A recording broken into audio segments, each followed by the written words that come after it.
محترمو لیدونکو د اسلام هغه لاره چې ستا رب ته د ټاکلې نشراتي اداره د کلام الله ترجمه او لنډ تفسیر په روانه پښتو ژبه کې وړاندې کوي. مفسر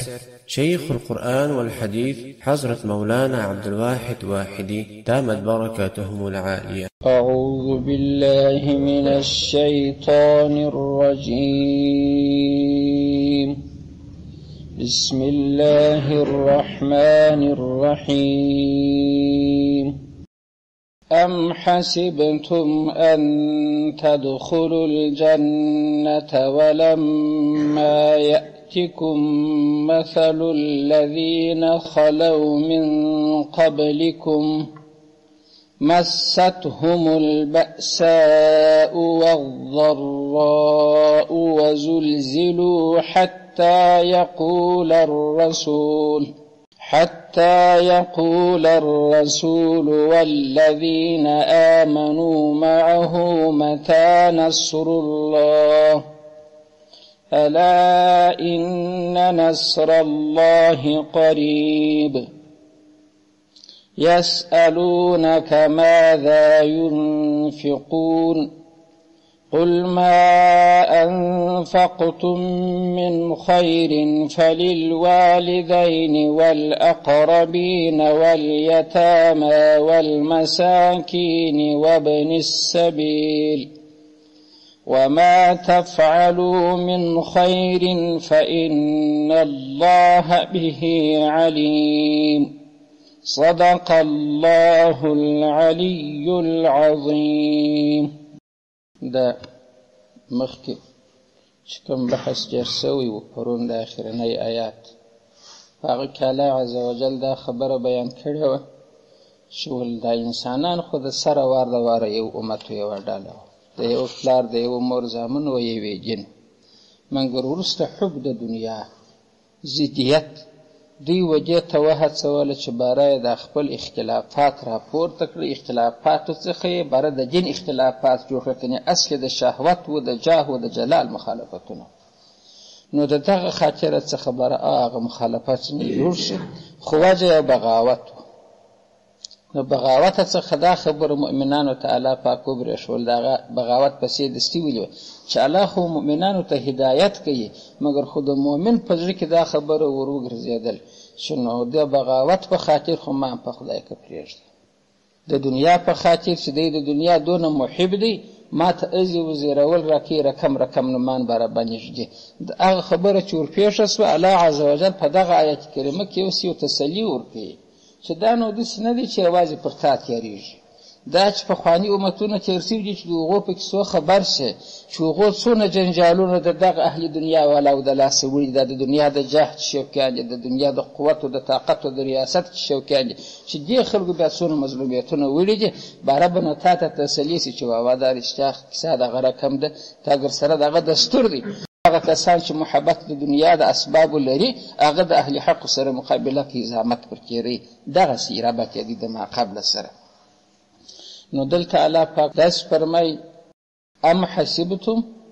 ایا تاسو ګمان کوئ ای مؤمنانو؟ پیغمبر علیه الصلاة وسلام او د هغه اصحابو ته خطاب دی. ایا تاسو ګمان کوئ ان د دې خبرې تدخلو چې تاسو به داخل سئ الجنة و جنت ته. یو په داس حال کې لما یأتي چې هیڅ کله به راتګ نه یې کړي کومو تاسو ته چا مثال قصو الذین د هغه کسانو خلو چې هغه تېر سوي دي من قبلکم ستاسې څخه د مخه. ستا لږ چې دغسې ګمان دی. پښتانه وایي باره وایي موت کله ځي یا وایي موت جوت. ته موت کله ځي جنت غواړې، ستا ګمان خو دا رقم دی او ته به نو هغه کیسې چې پر پخوانو تېرې سوي دي پر تا به نه تېرېږي، یا ولا چې ذره په ذره هغه رقم در باندې تېرې نه سي که در هغه وخته پورې داسې وسي. هغه نو څه شوه چې پر هغو باندې دا کیسې تېرې سوي دي چې تا ته را نه سي نه کېږي. مستهم البأساء، مست مسکړي و هم دوی البأساء سختي.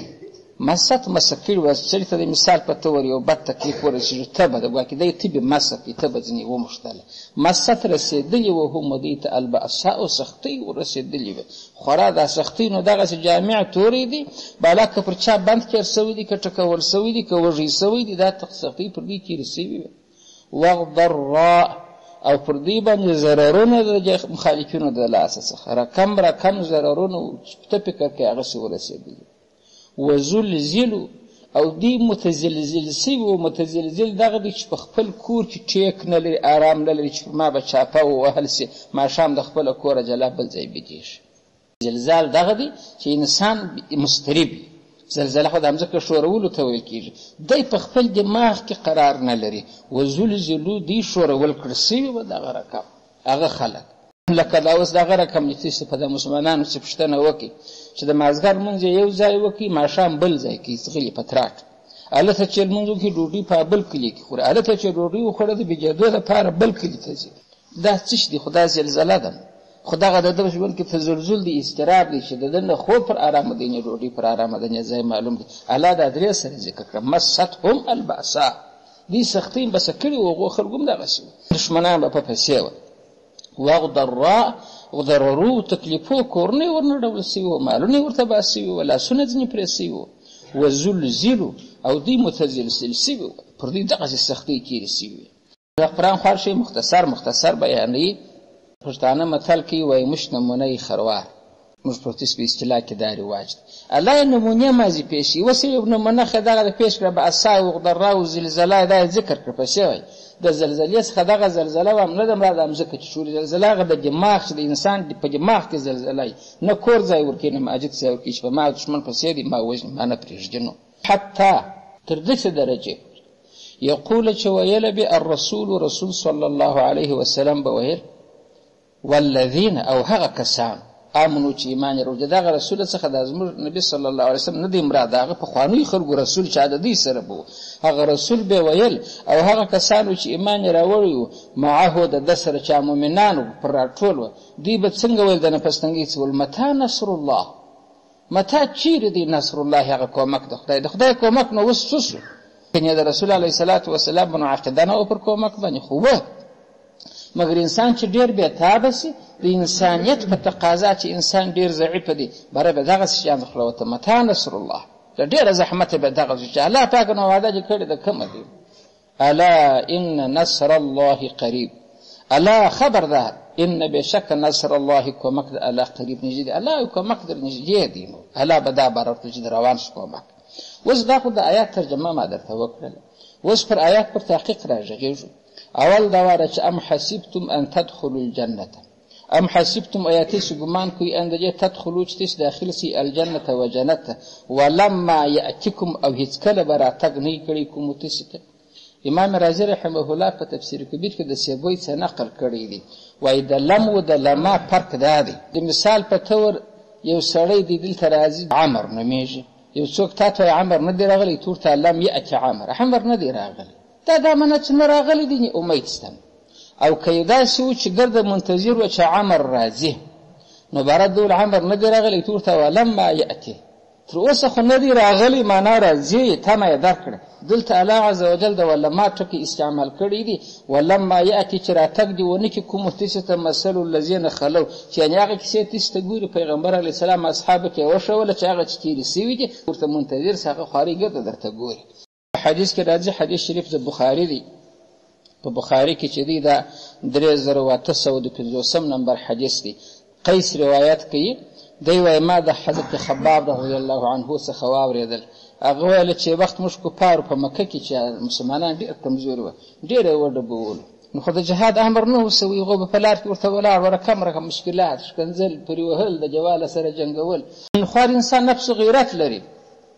لیکن خو د رسول علیه السلام اجازه نه و نو چې ډېر یې سره زهیر کړلو باره موږ را روان سولو چې رالو رسول علیه صلات وسلام د کعبې شریفې دا خونه خو ډېره جګه ده د هغې سایه وه دغسې خونه نه وه جوړه لکه دا اوس معنا خو خاورې ویشیږي به وې دلته نو پټو یې تر سر مبارک لاندې کړي و دلته پروت موږ باره رالو ورته کښېنستلو موږ ټول وقد لقینا من المشرکین شدتون دا مشرکان خو پر موږ داسې خوارۍ کوي په خدای چار وخت تر تا پورې راځو چې علي لس لاته خوري لس واره وهل خوري پر جېب کجګر ورته ولاړ پر هغه ولې هلته خو داسې کمپنۍ نه وي چې خلک مصروف وي هغه هم بېکاره وه دا مشرکان بل کار یې نه درلود داره چپه کوي ډبو پر جې هره خنداوي جوړې کړه دا بل پورې وه دغه باره مو شکایت نبي علیه السلام ته وکړي چې نو دغه هر ورځ چې موږ تا ته راسو ټیکونه مو ویني په خاورو لړلي څنګلې مو ویني وهلي یو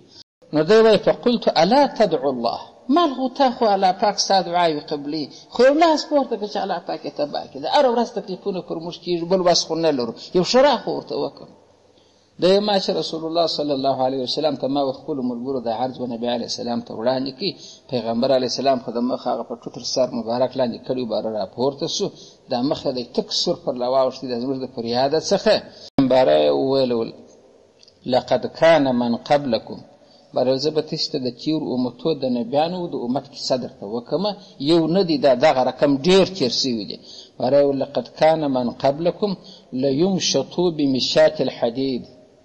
پخوا درته سي داسې کسان تېر سوي دي چې هغه پخوانو خلکو ته به د اوسپنې ژمنځې جوړې کړي وي مشات ژمنځې ته ویل کېږي نو دا رقم لکه ساتل دغسې لاس دی به یې درلودی نور نو د هغو نه د اوسپنې اوږده ژمنځو دومره اوږده لکه د انسان ګوتې دغسې تېره میخونه به په پښې کې وه نبي علیه الصلاة وسلام حدیث خو نو د شک وتلی صادق دی بهرحال دغه بېماره ده دا سره څه ورته ونیوه دا رقم به دا سړی په توړي په ژمنځاوه به ورځه دې ژمنځومه چې ژمنځومه دا غوښې و پلې به ځینې توی کړې چې ساده اډوکۍ به پاته سو لکه کساب چې اډوکې وباسي بهرحال دغه سړی د خپله جنه ولاړ کړول دي ورته ولاړ به و نارې وهی چې بیا هر څه جوړ کړی و که بې بغارې وله که به پر الله ژړله د جنه اوښتی نه دی چې بس ما ایله کې زه د جنه اوړم بل سړی به بیا دا رقم و چې هغه ته به بیا و پر سر به اره ور ولګول سوه چې ونسې ویې د وي ټینګ به یې وتړي دا رقم په تختو کې او باره بیا هغه دوسارۍ ارې راوړي غټې غټې تختې په خوا په اره کېږي پر سر به اره ور ولګوله باره ویل زه دې تختې درته جوړوم رخشان د ډوډۍ به یې په وهلې دغه اره به پر دا سر ورکش کړه در دا پښو پورې باره به دوې پلې سو نیمه یې به کوي مګر د خپلې خبرې څخه چې د الله عز وجل دین دي د هغه څخه چا نه دي اړولی شکایت یې نه دی کړی چې یا الله پاکه ستا پر دین زما سر داسې کېږي د سره تر پښو اره سوله او یا د اوسپنې په ژمنځ دا رقم ژمنځ سوم چې پر هډوکي مې نو اوس نه پله پاته سوه نه غوښه باره خو به نو شهید سو نو خو دغسې هډوکي ګو باره به دغه یې وغورځاوه سربسته پخوانو خلکو خو دغسې کلک خلک تېر سوي دي او دا یو نه دی دوه نه دي دا بیخي ډېر و پیغمبر علیه الصلاة وسلام ول دا خارج تېر سوي دي د دغه آیات مطابق چې ولما یأتکم تا ته به راغلی نه معنا درته ګوري پیغمبر علیه السلام ول صبر وکړئ زه تاسو ته دا وعده در کوم چې الله عز وجل به دغه امر دا زما دین دا به دغه رقم کمال ته رسوي دغه رقم به قدرت پیدا کوي د خیره سره د جمځي کې واکمني به ستاسې په لاس کې باره یو سړی به سپور پر یوه اوښ باندې مسلمان مؤمن په یو روایت کې ښځه هم راځي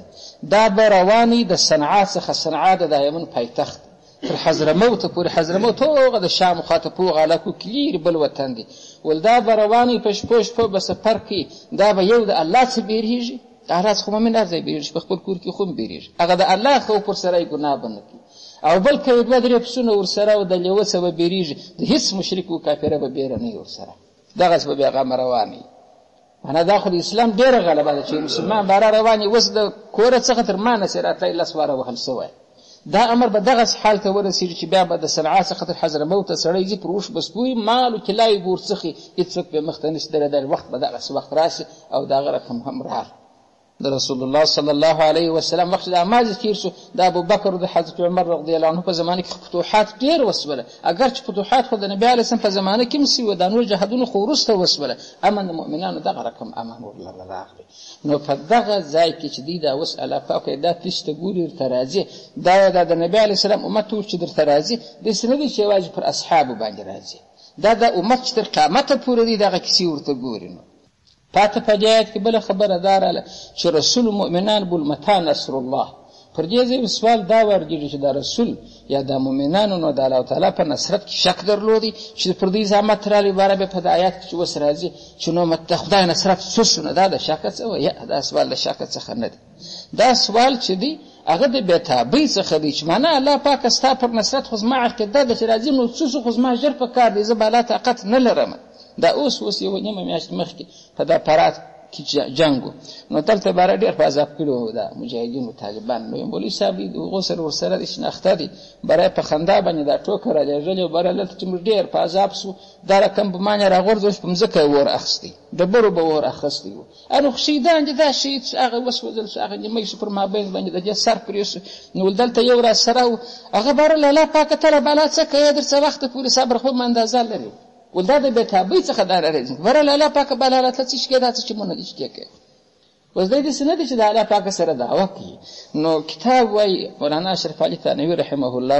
وایي د دغو نبیانو او د دغو مسلمانانو چې به دوی متا نصر الله هغه بېتابۍ ته به ورسېدل. هغه اخري اندازه د بېتابۍ چې ده چې بره داسې نه و چې د شکه یې ویله چې معنا بالا وس مې ختم دی، بالا صبر مې ختم دی. نو الله عز وجل چې الا ان نصر الله قریب.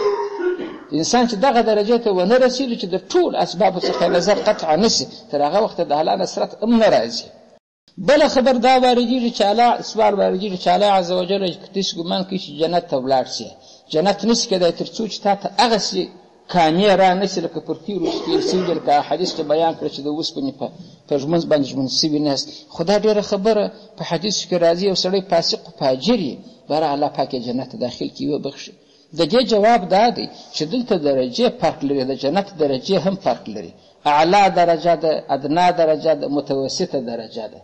دغه د پخوانیو خلکو زحمت دا هم درې قسمه دي. دا زحمتونه چې دي هغه اعلی زحمت دي چې هغه نبیان یا هغه مخلصین یې تېروي دي، مثال په طور لکه په دغه مجاهدینو کې یا په اصحابو کې یا په نبیانو کې تېر سوي دي. د اعلی درجه چې ده هغه پر هغه واقعي مؤمنانو باندې تېرېږي.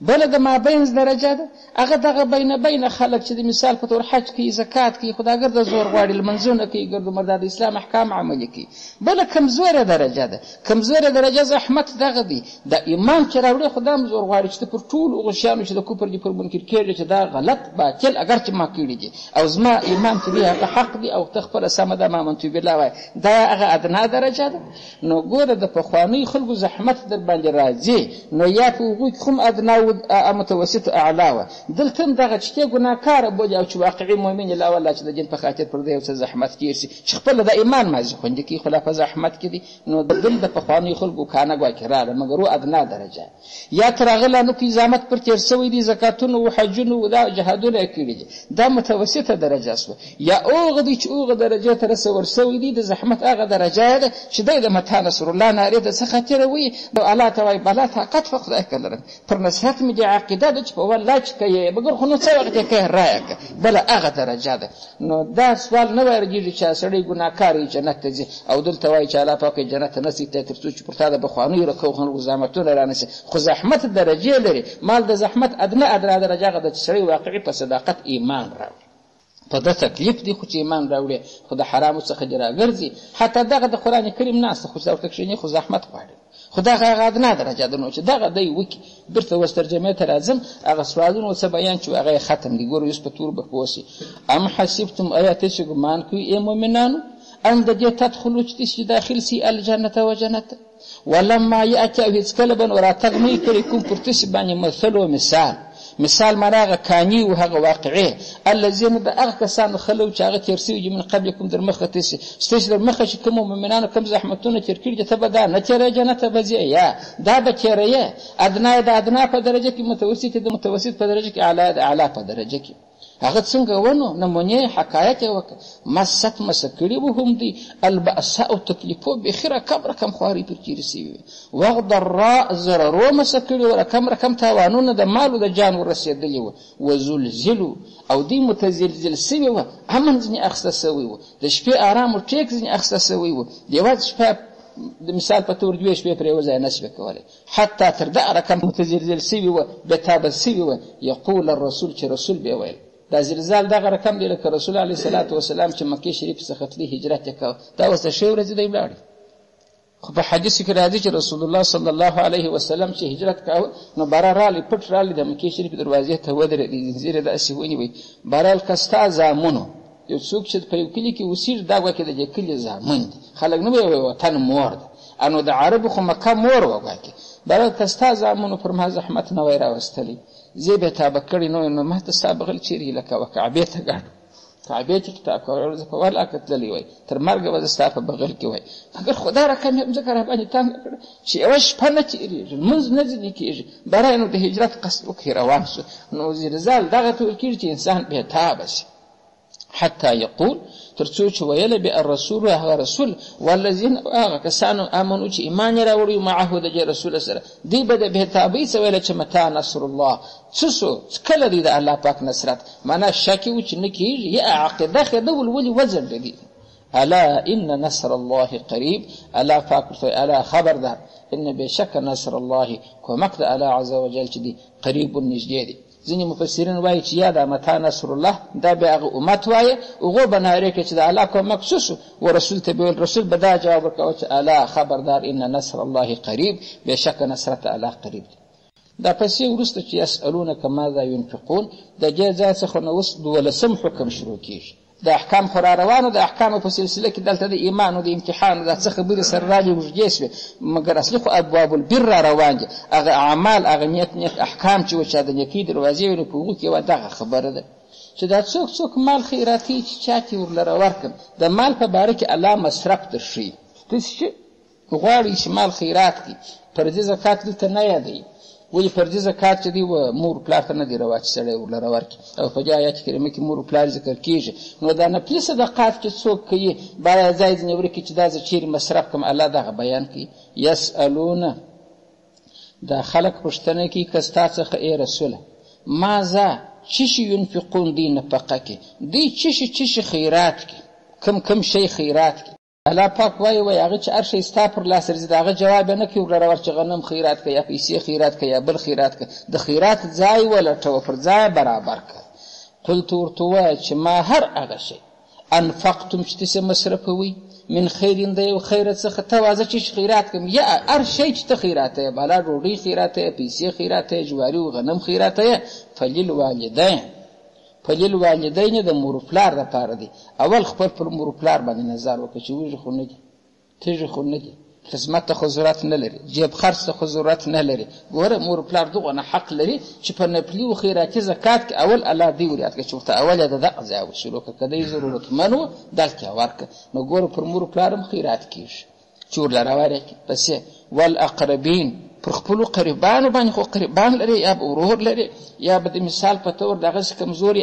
د اکا زوی لري، خاله و خورځه و د مثال په طور عمه به لري، دغه اقربین دا ګرده کې داخل دي پکښې کې دا ستا قریبان چې تا ته نسبت کول کېږي دغو ته یې ورکړه. والیتاما یتیمانو ته یې ورکړه، خو په کلي کې به خامخا داسې څوک چې پلار یې مړي د هغه د مثال په طور د سرپرستۍ څوک نه وي، په هغو کې مصرف کړو. والمساکین په مسکینانو کې، مسکین هغه دی یتیم خو نه دی، قریب دې نه دی، مور و پلار دې نه دی، مګر خو ته پوهېږې چې د ده لاسو ته چې وګورې خو لاسونه یې دا رقم جا د خلکو پر چم لکه تکبیري اره، لاسونه لکه سوان دا رقم چې د یو چا پر مخ یې ټینګ ورتېر کړي کېدای شي پوستکی یې ځینې وړ دا د ښې ورځې څخه دي. نو خو د ده لاسونه د دغه رقم زحمتو سره مخ دي، د دغسې ډبرو و خټو سره مخ دي چې د ده لاس چاولې سوی دي، خو ته پوهېږې چې دا مسکین دي، د ښې ورځې دا رقم نه دی. وابن السبیل او مسافر ته یې ورلره ورکړه. ابن سبیل دغه مسافر دی چې پر لارې باندې تېرېږي، خرچه یې تمامه سوې ده. بالا که طالب دی که غیر طالب دی چې ابن سبیل دی حق دی، لیکن طالب تر نورو ځکه ترجیح لري چې د طالب هغې خو بیا تا ته داسې پروګرام کې لګېږي چې هغه د دین لاره زده کوي، دا بیا ختمېدن نه لري، تر قیامته به روان وي. که چېرې دغه د مساجدو مدارسو طالبان نه وي، دا دین 2 پېړۍ دوام کولی شي؟ 2 پېړۍ نه ولاکې 1 پېړۍ در وکړي، 50 کاله دوام ولاکه کړي. کم سړی دونه قدر وخت لري چې وخت ورلره ورکړي په خپل کور کې خپل اولادو ته د دین ګرد احکام وښي. احکام خو دغه نه دي. اوس دا د مثال په طور موږ ته چې دا 2 سفارې پره نه دي ویلي، ډېر خلک وتښتېده چې د اورېدو طاقت یې نه لري چې دا نو څه شي دي، دی د کیسې شوکي دي یا د غزلې شوکي دي چې دا خو احکام دلته بیانېږي. نو دی چې د دغه طاقت نه لري، ښوونه به د کومې خواوي چې د اورېدو طاقت یې نه لري. خو دا چې دی دا د دغو خلکو په زور باندې، د دغو خلکو په قربانۍ باندې دا جنس 1400 کاله دوام کړی دی. دا کفار ولې د سکول مقابلانو کې نه وایي چې دا سکول دې بند شي، نه وایي چې دا کالج دې بند شي، چې دونو کې ځای جونګړه هلته جوړې کشنیان پر راټولې که ملا صاحب ورته ناست دا دې بند شي. زما په دغه غوږو په دغه سترګو په بالله العظیم چې ما ولیدله چې د مکتب معلمینو شورا جوړه کړې وه، ول دا کشنیان د مساجدو ته رابند کړي، ایله یې دماغونه ور خرابوي دلته چې راسي په شي نه پوهېږي. زه پکښې کې ناست وم په دغه شورا کې. نو څنګه بند کړي؟ پلرونه یې راوغواړئ، ورته ووایه سباره ورته وایه ورته دا کشنیان د مساجدو د مدارسو ته مه لري، بس دغه سکول یې کافي دی. نو خو دغه دی پټ دی، دغونه اغلظ دی چې دغه شورا جوړي. مدرسه نه پرې جابل ولې خدای پوهېږي چې ګرده ګزک په دغه ځای چې د دې دین د احکامو د روا او د ناروا بل رقم مخه نه نیول کېږي چې دغسې نه دي. یو سړی دی مړ شو، الله پاک دې وبخښي، دی سور مجید بلې اڅکزی و. نو د ده په کور کې ما په خیال 425 حافظان ملایان در حساب کړه. ما ول دا ولې؟ باره یې ویل زما پلار بیا د خپل د پلار کیسه کول، ول هغه ناست و د راډیو یې نیولې وه د تحریک انقلاب چې و، ولتري کې ویل چې زما د اوس نسل سره کار نه دی، زما پر دغه 15 کلونو پر 9 کلونو چې زما سلامونه خلک ووایي د دوی څه به کار واخلو،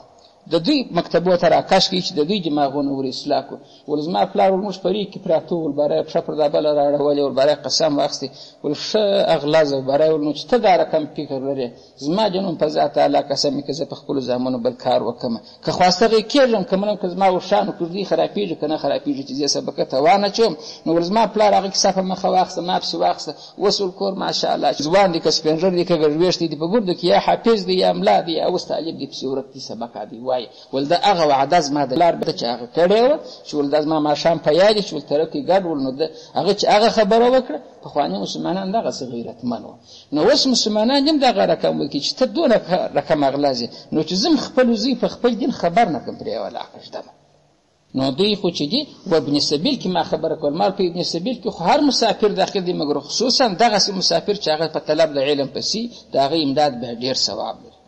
پس الله پاک فرمایي چې تاسې خو پوښتنه وکړه چې څه شي نفقه کړم الله ول هر شی چې نفقه کوي خو په دغو ځایو کې مصرف کړه که ته وه نو که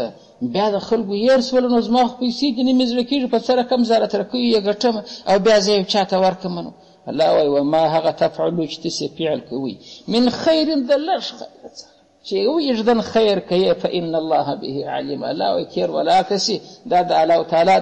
د کمپیوټري حساب دقیق حساب خلک وایي هر څه وایي دا د کمپیوټر وتل دی. الله وایي زما کمپیوټر در بور د کمپیوټرانو غوښتلی یعنی د الله محاسبه تر ټولو محاسبو غوښتلې ده. وما تفعلوا وما هغه تفعلو چې تاسې فعل کوي من خیرین کې خو تنوین راغلی دی. تنوین موږ د تقلیل او د تحقیر دپاره هم راځي چې دغه یوه ذره قدر خیر کوي الله څه پاره وایي په پای کې فإن الله به علیم. فإن الله بشک الله عز وجل به د خیر سره ستا چې د هر څونه لږ هم دی علیم الله پاک په خبرداره دی. نو چې علیم دی څه معنی هغه طرز ما درته وویل د خپلې محاورې مطابق چې که څوک بد کوي څوک ورته وایي زه در خبر یم خو معنا جزا در کوم که څوک ښه کوي هم ته ورته وایي چې بس ومیلېږې معنا جزا هغه نیکه بدله یې درلره در کوم. چې الله دلته وایي زه په علیم یم معنا هغه نیکه بدله یې در کوم تلای نه سې چې ته دا بباره ضایع سي ضایع کېږي نه.